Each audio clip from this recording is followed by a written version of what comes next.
이번 순서에서는 패널 토론이 준비되어 있는데요. 첫 번째 토론에서는 헬스케어 분야의 생성형 AI가 바꿔놓을 미래에 대한 토론이 진행될 예정입니다. 삼성 서울병원 정명진 교수님께서 좌장을 맡아 토론을 진행해 주실 거고요. 패널로는 신동훈 휴런 대표님, 이성훈 에버지놈 대표님, 박경수 KPMG 상무님, 심우현 서울 아산병원 교수님이 함께해 주실 예정입니다. 모든 분들을 큰 박수로 맞이해 보겠습니다. 박수 부탁드릴게요.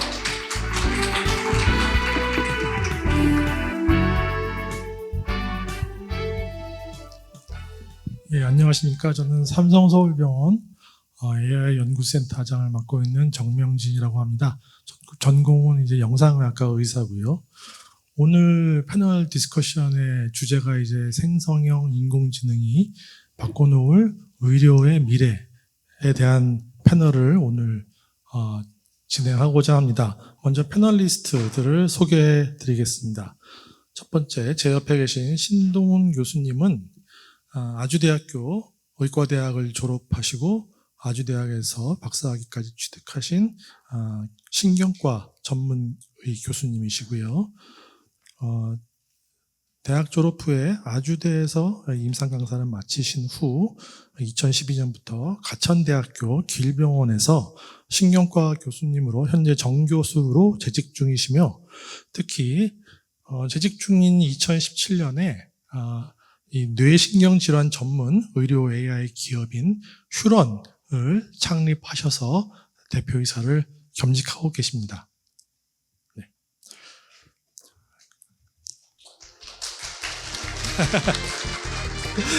그리고 그 옆에 이성훈 대표님은 카이스트 생명과학 박사 분자생물학 전공으로 박사학위를 취득하셨고요. 코빅 한국생명과학연구원 국가생물자원정보관리센터 그리고 테라젠 이텍스 수석연구원 국가창조표준센터 변이체 데이터 센터장 등을 역임하시고 현재는 에버지놈사의 대표이사로 재직하고 계십니다. 박수 부탁드립니다. 네, 박경수 상무님은 고려대학교 경영대학을 졸업하신 공인회계사이시고요. 현재 삼정 KPMG 전략 컨설팅 그룹의 상무이사로 재직 중이시며 의료 관련되어서 롯데의료재단 감사, 해원의료재단 감사, 그리고 코리아 헬스케어 콩그레스 프로그램 코미티의 위원 등 주로 의료와 관련된 여러 가지 헬스케어 전략, 의료기관 혁신, 해외 진출, 마스터 플랜 수립 등의 프로젝트를 다양하게 수행하고 계십니다.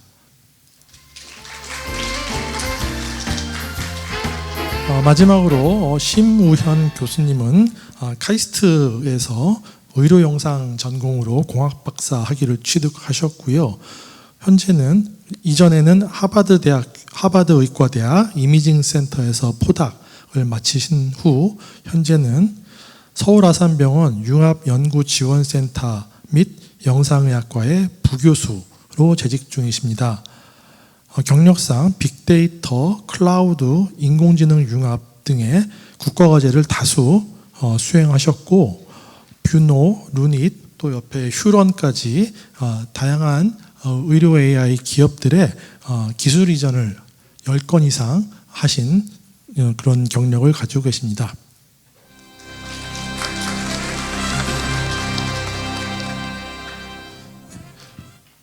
앞서 나온 강의에서도 나왔습니다만 이종철 교수님께서 이제 비포 챗GPT와 애프터 챗GPT라고 하셨는데 저만 해도 비포 알파고와 애프터 알파고로 세상을 보았던 사람입니다. 알파고가 나온 지도 벌써 10년이 가까이 되었고요. 인공지능이 도입된 10년 남짓한 기간 동안에 세상이 참 많이 변한 것 같습니다. 우리 의료 영역에서도 인공지능이 세상을 많이 바꾸고 있는데 챗GPT가 나온 지 1년밖에 안 됐습니다만 지난 1년 동안의 혁신은 또 인공지능 10년의 혁신보다 더 빠른 변화가 일어나고 있는 것 같습니다. 그래서 특히 이번에 나온 옴니와 그전에 나온 매드팜 같이 멀티모달 인공지능이 의료 영역에서 아주 큰 가능성을 보여주고 있는데요. 오늘 이와 관련돼서 패널들께서 각각의 전문 분야에서 다양한 의견들을 제시해 주실 것으로 기대합니다. 먼저 맨 끝에 계신 심우연 교수님부터 말씀을 좀 해주시기 바랍니다. 안녕하세요. 오늘 앞선 분들께서 되게 의료 얘기를 많이 주셔서 되게 재밌게 잘 들었고, 저는 병원에 있고 그다음에 그 대학에 있으면서 그 병원 데이터를 좀 GPT랑 아니면 각종 로컬 모델이나 이런 데 적용해 볼 수 있는 기회가 좀 우선적으로 생겼는데요. 실제로 하면서 1년 만에 정말 많이 놀랬거든요. 그래서 이게 저희 최근에 연구한 결과로도 의료진을 도울 수 있는 가능성을 충분히 보고, 그다음에 진단에도 어느 정도 효과가 있는 걸로 보이고 있어서 그거 활용하고자 많이 노력을 하고 있는데, 근데 몇 가지 어려운 것들이 있었습니다. 그래서 그런 얘기를 오늘 좀 공유를 드리고 싶고, 그다음에 그 법적이나 제도적으로 의료 데이터를 이렇게 API 콜을 해서 이렇게 외부로 한번 보내야 되잖아요. 그럴 때 되게 어려움이 있었는데, 오늘 그 내용들을 말씀 나누면서 좀 이런저런 얘기를 하는 자리를 갖고 싶습니다. 네, 감사합니다. 좀 더 해도 될까요? 네. 네. 알겠습니다.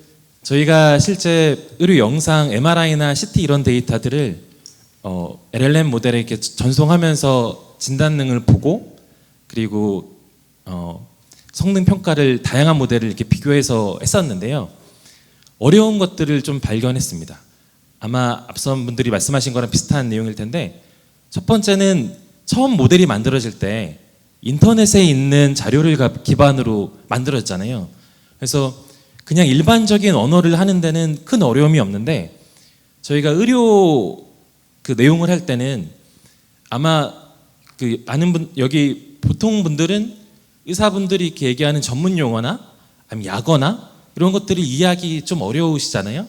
근데 GPT나 이런 데가 병원에 있는 판독문이나 의료진이 얘기하는 전문 용어는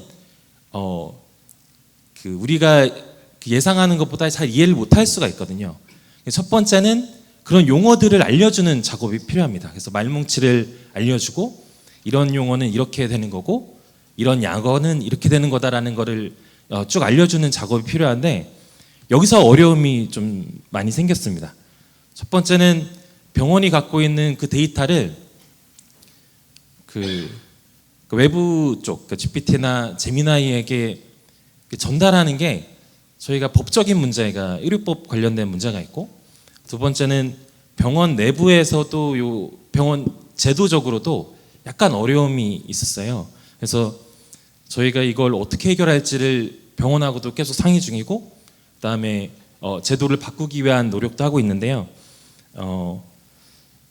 아마도 그 정부에서 요 지금 제도, 그 병원의 의료법이나 제도적으로는 이게 어려움이 있기 때문에 약간 변화가 있을 거라고 예측을 하고 있고, 그리고 병원 내부에서도 지금은 VPC를 통해서 아산병원 전용 망에서 이렇게 동작을 하고 있는데, 이걸 좀 해결하는 방법들이 하나씩 나오지 않을까 이렇게 생각하고 있습니다. 그리고 긍정적인 거 몇 가지 말씀드리면, 아까 말씀 주신 것들이 그 의료 영상 쪽인 얘기를 하셨는데, 저희가 지속적으로 한 1년 동안 변화되면서 어느 정도 성능이 높아지는 걸 보고 있었는데, 지금 대학을 졸업하고 그다음에 펠로우라고 해서 전문의를 받기 위해서 이렇게 하는 단계 정도 레벨까지 문제를 풀고 있거든요. 그래서 아까 자격 시험을 보는 거나 아니면 저희가 레디올로지나 이런데 어려운 케이스들을 이렇게 문제로 내는 것들이 있는데, 그런 것들을 되게 잘 푸는 정도로 지금 파악되고 있습니다. 그래서 아마 내년이면 더 많은 가능성을 보이지 않을까 생각을 하고, 저희가 이런 것들을 병원에서도 허락하는 선에서 아니면 기술적으로도 협업하면서 공개 가능한 선에서 많이 공개를 하면서 발전을 한번 공유 드릴 수 있도록 하겠습니다. 네, 감사합니다. 네, 말씀 감사합니다.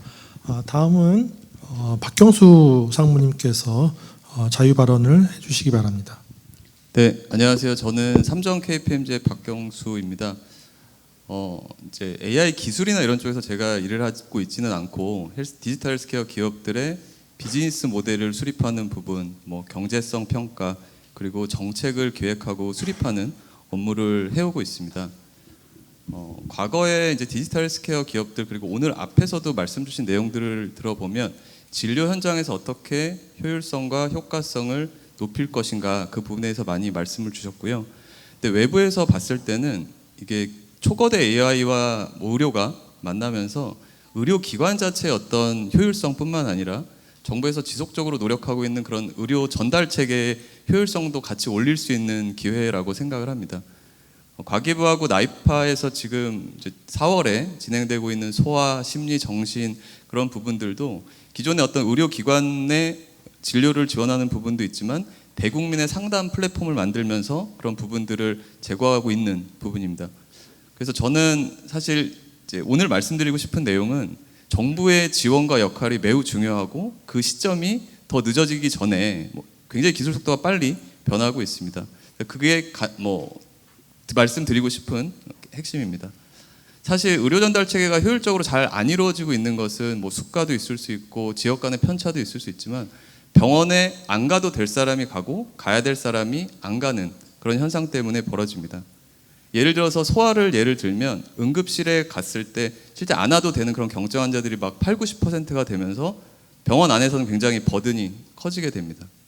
근데 엄마들 입장에서 보면 아이 궁금한 점도 많고 불안한 점이 있기 때문에 병원에 갈 수밖에 없고 또 여러 곳에 이제 물어보지만 정확하지 않은 정보들이 많이 있게 됩니다. 근데 우리가 생성형 AI를 통해서 그런 의료 상담 플랫폼을 개발을 한다면 정말 꼭 필요한 사람들이 병원에 갈 수 있도록 하고 병원 안에서의 그런 효율성도 올라갈 것으로 생각이 듭니다. 소아의 예를 들어서 보면 성인하고 그런 처방을 보조함에 있어서 그런 용법도 다르고 또 그 안에서 여러 가지 증례들이 업데이트 되는 것들을 빠르게 습득하기에는 그 안에 업무 버든이 굉장히 큽니다.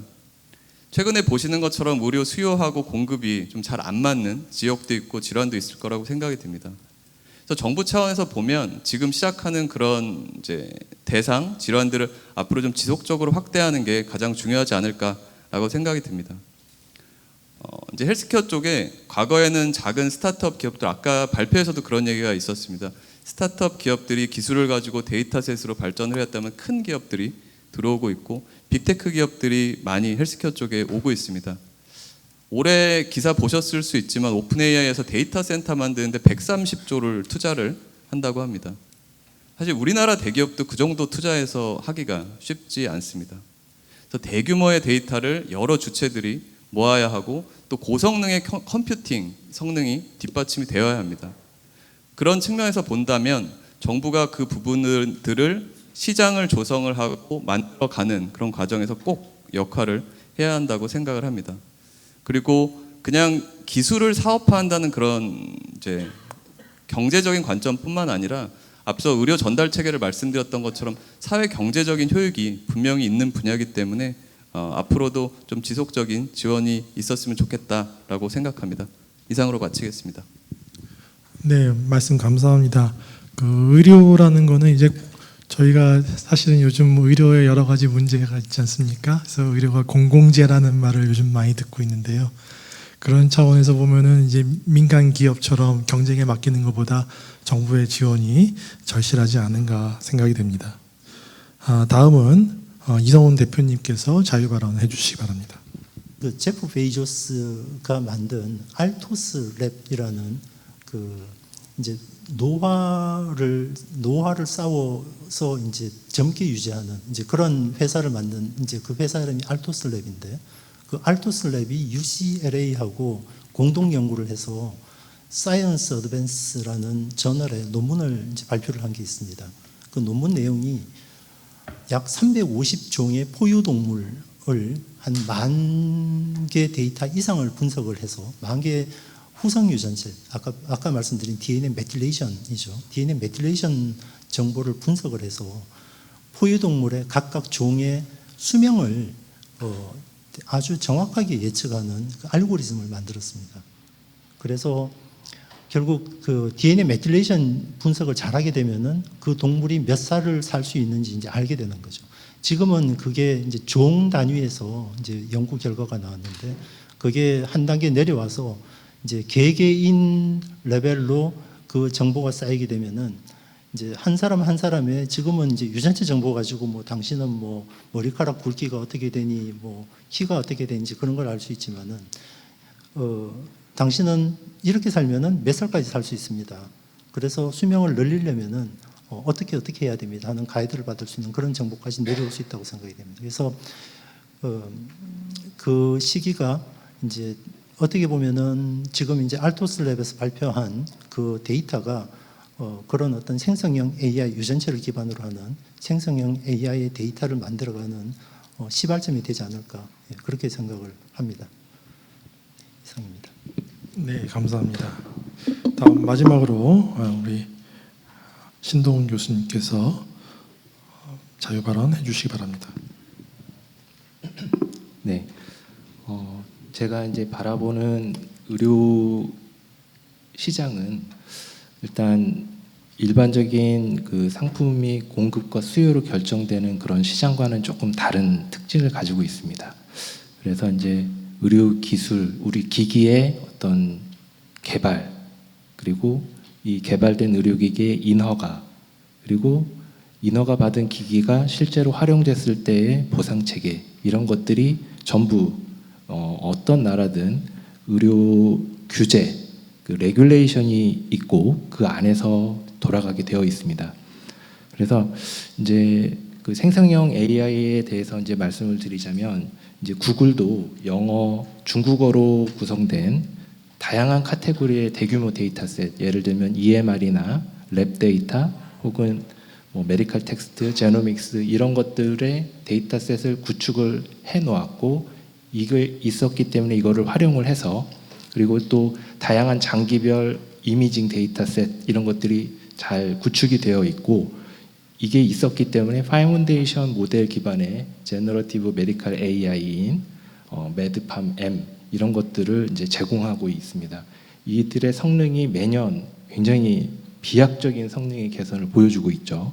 그런데 이런 제너럴리스트 AI 학습에는 초거대 데이터셋의 이제 셋업이 반드시 있어야 되는데 이거는 구글 같은 굴지의 기업도 쉽지 않은 일이었다고 합니다. 이제 우리나라에서도 이런 구글의 이런 초거대 데이터셋에 대응되는 한글로 구성된 데이터셋을 구축해야 할 텐데 이런 데이터셋을 구성하는 데 있어서의 제도적 정비 그리고 또 실제 구축하는 데 필요한 기술들 개발에 대해서 이제 정부가 어떤 부분들을 살펴서 이런 것들이 가능하도록 제도적인 개선 이런 것들이 이제 그 정부 그 의료 시스템을 관리하는 차원에서 이제 필요하다고 생각이 되고요. 그다음에 이런 만들어진 생성형 AI의 성능을 평가하고 인허가를 하기 위한 이런 가이드라인이 필요합니다. 근데 반갑게도 저희 나라 이제 식약처에서는 5월 28일에 선제적으로 나서 가지고 이제 허가 심사 가이드라인을 만들어서 11월에 이제 발표하겠다고 하고 이런 적극적인 모습을 보여주고 있습니다. 이거는 굉장히 긍정적인 거라고 보이고요. 또 이런 생성형 AI를 활용한 서비스를 준비하는 기업들에게는 좋은 길잡이를 제공해 줄 수 있을 걸로 이제 보이죠. 그리고 이런 성능 평가에 대해서 또 정부가 어떤 그 가이드라인, 어떤 기준으로 성능 평가를 할 건지 이런 것들도 이제 상당히 궁금한 시점이고 이것들이 잘 마련이 되어야 합당한 평가를 받고 인허가의 이런 통과 이런 것들을 할 수 있게 되겠죠.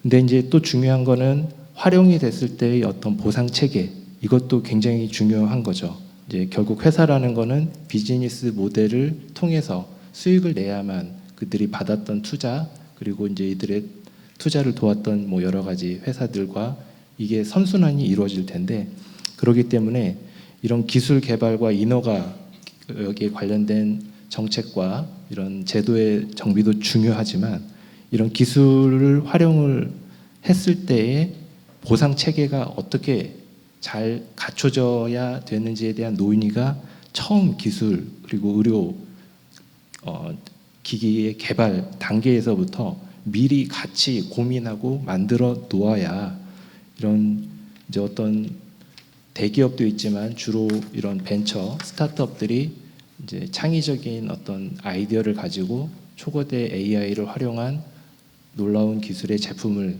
개발하고 또 합당한 그리고 그 리즈너블한 인증 평가를 거쳐서 인증을 받고 그렇게 힘들게 나온 이런 제품이 결국에는 보상이 이루어지지 않으면 그 기업은 당연히 도태가 될 거고요. 근데 의료 AI는 AI가 결국에는 대세가 될 거는 분명하고 우리나라에서 키워놓은 이런 것들이 없고 다 도태가 된 상태에서 외국의 거대 AI 이런 서비스가 결국은 우리는 이제 더 큰 비용을 지불하면서 사용을 하고 예속이 되게 되겠죠. 그래서 이런 것들에 대한 고려도 굉장히 중요하지 않나 이렇게 생각을 해서 이 부분을 좀 말씀드리고자 했습니다. 네. 네, 감사합니다. 안 그래도 생성형 AI, 뭐 오픈 AI, 구글 이런 게 나오면서부터 많은 고민들이 시작이 된 것 같습니다. 저희도 뭐 그 전에 스타트업들이 참 인공지능 쪽으로 많이 앞서 나갔는데 요즘은 그런 막 조 단위 10조, 100조 이런 거 단위의 외국 거대 기업들하고 경쟁을 해야 될지도 모른다는 그런 위험을 느끼고 있습니다. 자, 이제 자유 발언해 주신 패널들께 간략하게 질문을 좀 드려보겠습니다. 먼저 심우현 교수님께서 아까 이제 데이터의 그 반출과 뭐 공유 이런 거에 대한 고민을 해주셨는데 그러면은 사실 우리나라가 굉장히 세계적으로도 강력한 개인정보보호법 시스템이 있는 국가이기는 한데요. 이런 거대 인공지능이 필요한 빅데이터를 하려면 아무래도 공유와 이런 것이 더 확산이 되어야 된다고 생각합니다. 근데 그런 개인정보를 어떻게 보호하면서도 좀 더 확산을 장려할 수 있는 그런 뾰족한 수가 있을까요? 그 우선 11월에 식약처가 말씀하시는 거를 좀 봐야 좀 가이드가 나올 텐데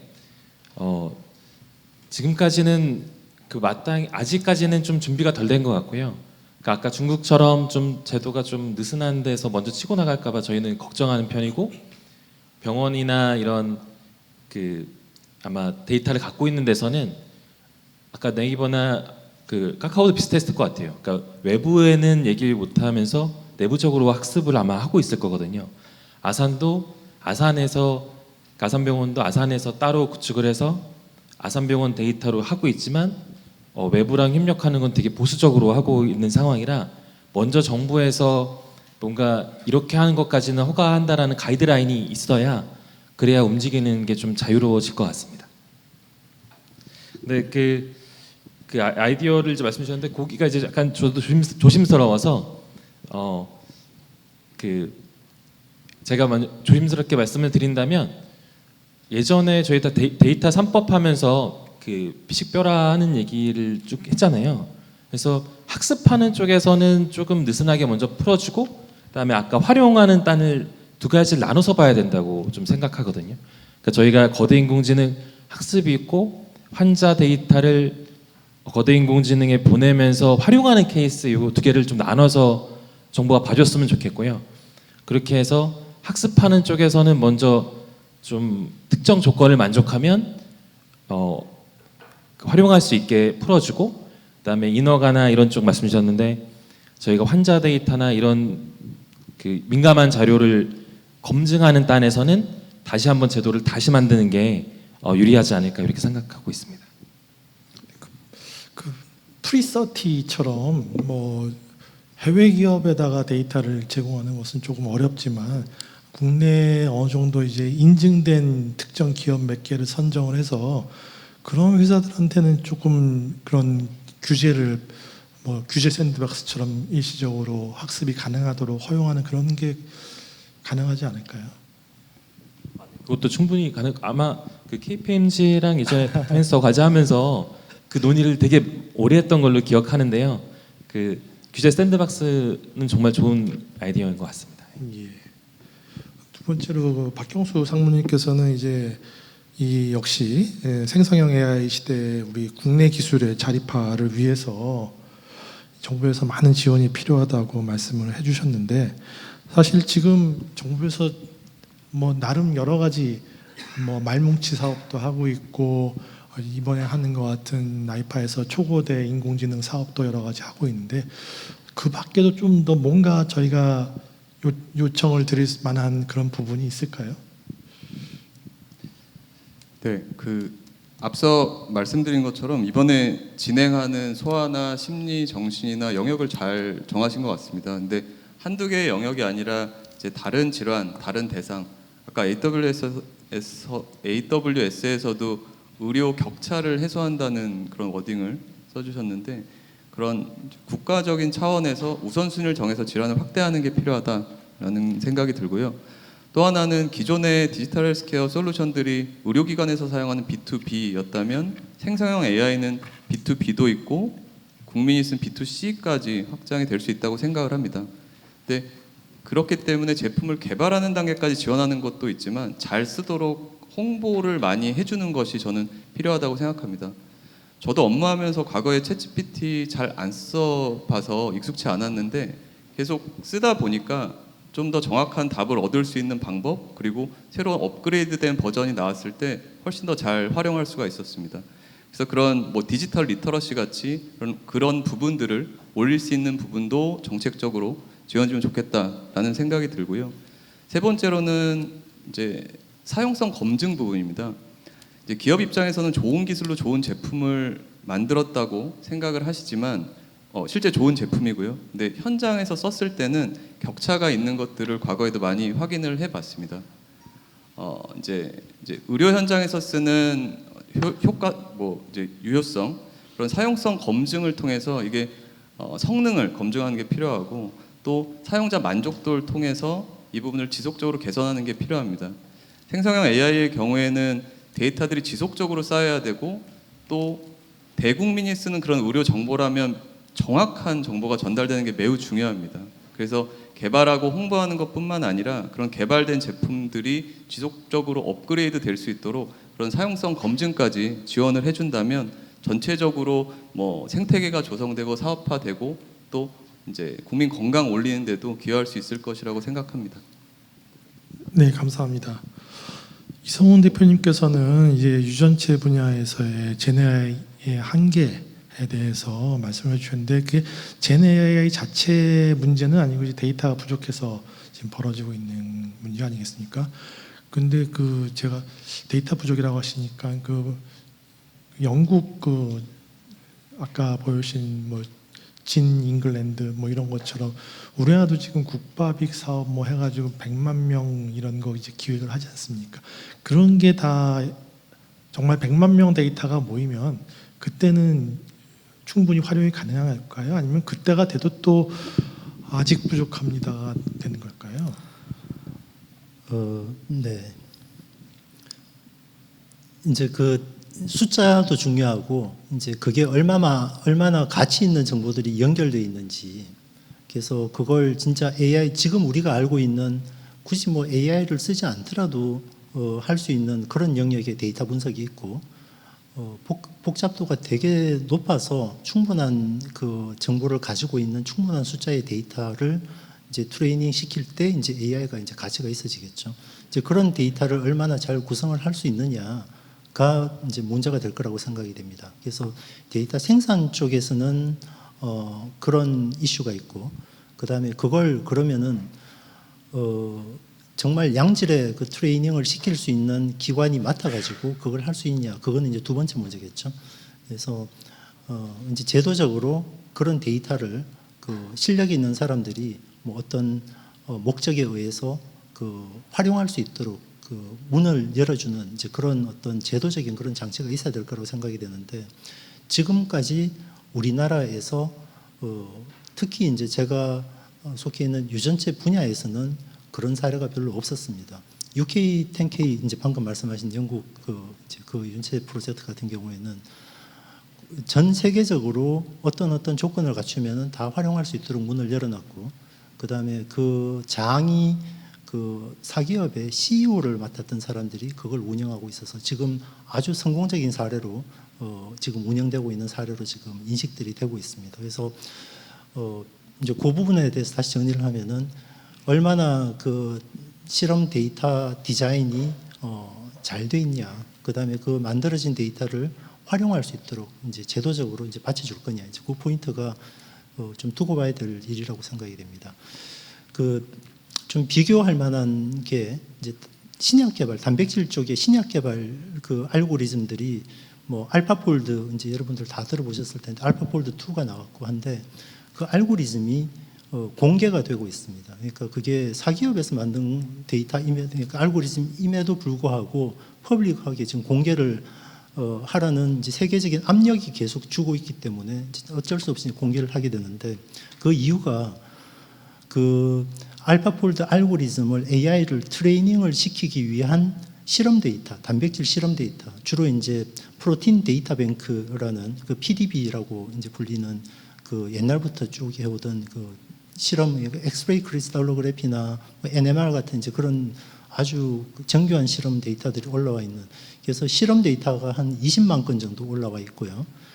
그건 퍼블릭한 이제 데이터입니다. 그래서 그 데이터를 트레이닝을 하는데 쓸 수밖에 없기 때문에, 그러니까 퍼블릭한 데이터를 가지고 트레이닝을 해서 만들어진 알고리즘이기 때문에 이건 당연히 퍼블릭한 알고리즘이다. 이제 그런 개념으로 가는 거죠. 그래서 이제 그쪽으로 퍼블릭하게 나가기 때문에 전 세계적으로 아주 그쪽 분야에 대한 발전이 상당히 많이 일어나고 있고, 그래서 성공 사례들이 나오고 있다 보니까 사기업에서도 자기 돈을 들여가지고 자기들만의 새로운 데이터셋을 만들어내고 그걸로 이제 논문 발표하고 이제 선순환 구조가 만들어지는 이제 그런 상황입니다.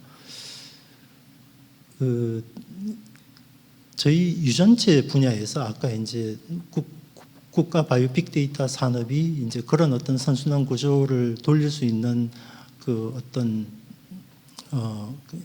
그 시드가 돼야 될 거라고 생각을 하고요. 그리고 이제 이 유전체 데이터를 활용할 수 있게 하기 위해서는 사실 이게 엄청난 민감 데이터이기도 하고, 그 다음에 이게 그냥 유전체 설계도, 자기의 설계도를 이제 보여주는 거니까요. 이제 공개를 한다는 거는 설계도이기도 하고, 그 다음에 그게 아까 의미가 있으려면은 자기가 어떤 질병을 가지고 있는지를 전부 다 노출시켜야 되는 이제 그런 위험 부담을 가지고 있습니다. 그래서 이게 뭐 정부에서 어떤 정책을 정한다고 해서 쉽게 풀릴 문제라고는 생각을 안 하고요.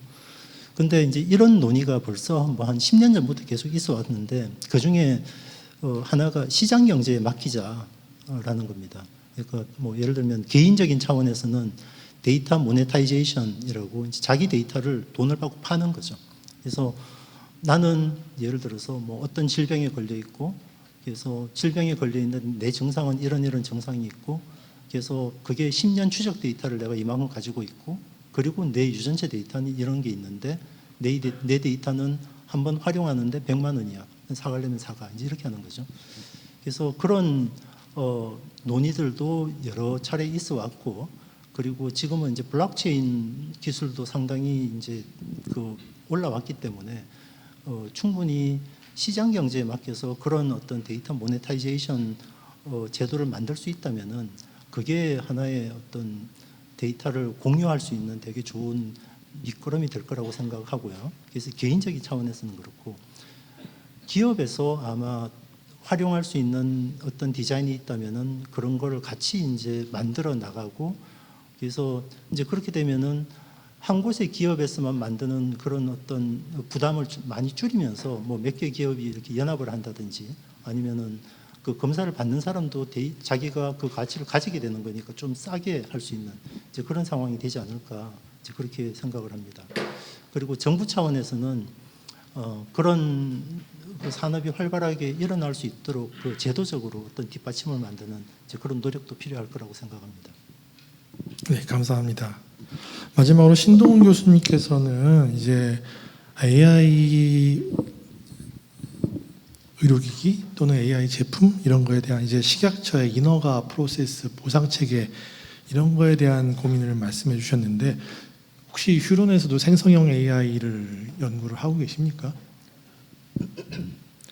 이제 생성형 AI 범주의 이제 디퓨전 모델을 이용해서 이제 디노이징에서 하이퍼 레졸루션 이런 것들을 하는 것들을 실제 적용해서 성능 개선이 이루어지는지를 계속 점검하고 이런 식으로 적용은 하고 있지만 생성형 AI로 내세워서 하는 그런 것들은 아직까지는 지금 제품화까지는 되지는 않고 있습니다. 그리고 이제 그 기술을 개발하고 이런 것도 굉장히 흥미로운 부분이고 또 이제 개발을 하는 데 따르는 여러 가지 제약이나 어떤 지원이 필요한 부분도 근데 여기에만 너무 매몰되다 보면 힘들게 만들어진 게 아직 그 기술을 대처하지 못하는 예전에 그런 레귤레이션으로 평가될 수 없는 이런 것들을 빨리 그에 발맞춰서 적당하게 그 평가받는 분들도 이거는 공정하다 이럴만 했다라고 납득할 만한 그런 평가가 이루어지도록 하는 것도 되게 중요하고 그게 만드는 게 굉장히 어렵습니다. 그래서 이제 이런 부분에 대한 고민도 치열하게 있어야 된다는 말씀을 드렸던 거고요. 그 다음에 힘들게 나온 이런 제품이 이게 일반적인 제품처럼 공급과 수요로 인해서 가격이 결정되는 게 아니고 기업이 결정권이 갖지 못하거든요. 의료기기 이거는 그 국가 의료 레귤레이션 안에 있는 레귤레이션 산업이기 때문에 국가가 정한 가격으로만 이거를 팔 수 있을지 없을지부터 국가가 결정하고 받아도 되는지 그리고 얼마까지 너는 받을 수 있는지 아예 이런 것들이 다 정해져 있기 때문에 이게 처음부터 만들어질 때 기술의 개발과 같이 이게 결국엔 어떻게 보상을 이루어지게 해서 선순환이 돌아가게 할 건지에 대한 이런 고민이 우리나라에는 아직은 여기까지 고민이 없었던 것 같고 이제서 하려고 보니까 막 열심히 달려왔던 기업들이 막상 이제 이런 현실적인 벽에 부딪히고 이거를 해결하는데 시간이 걸리면 기업은 바로 이제 도태가 되고 사라지게 되는 거다 보니 제가 이제 필드에서 느끼다 보니까 이런 것들이 미리미리 같이 고민이 되고 논의가 돼서 이게 나왔을 때 정말로 잘 활용될 수 있도록 만드는 것도 굉장히 중요하구나.